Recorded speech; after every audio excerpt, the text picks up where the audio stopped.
again. It's a rich thing.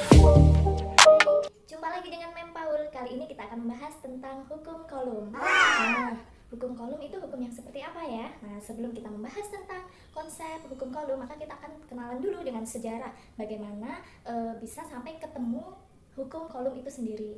Nah, hukum kolom itu ditemukan oleh Charles Augustin de Coulomb. Nah, beliau adalah fisikawan Perancis yang banyak terkenal di dalam bidang kelistrikan.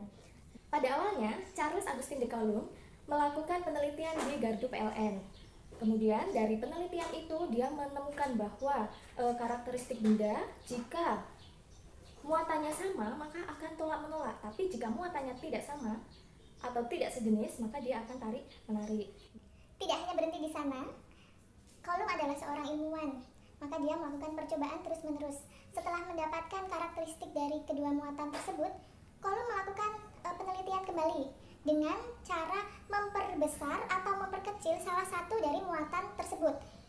Setelah dia perbesar, kemudian dia perkecil, sambil tetap memperhatikan gaya yang dihasilkan dari masing-masing perubahan variabel yang dia lakukan.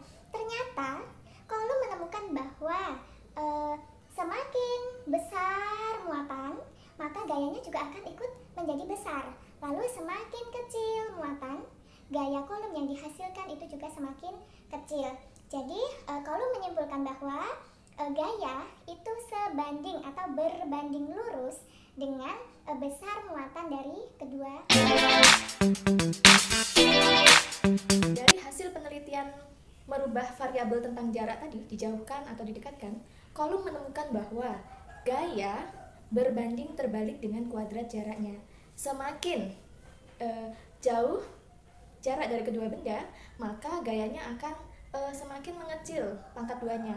Namun jika kedua jarak ini semakin dekat, maka gayanya akan membesar sebesar pangkat 2.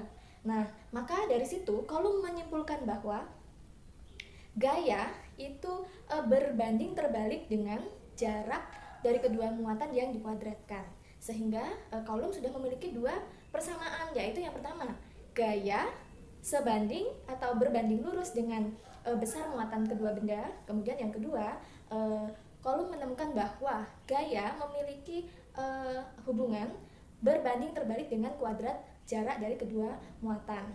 Tidak hanya sampai di sana, Coulomb menyadari bahwa ketika percobaan itu akan dilakukan di medium yang berbeda, misalnya di ruang hampa, kemudian di dalam air, kemudian di udara terbuka seperti ini, pasti nanti akan menghasilkan nilai atau hasil yang berbeda.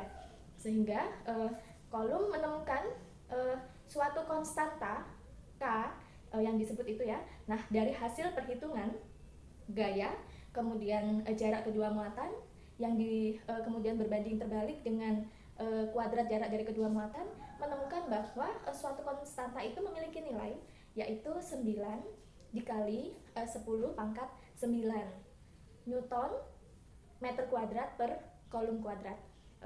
Oke, dari sejarah penemuan hukum Coulomb yang barusan kita bahas tadi, maka sekarang kita menemukan bahwa hukumnya adalah F sama dengan K dikali dengan Q1 dikali dengan Q2 kemudian dibagi dengan R kuadrat. Nah,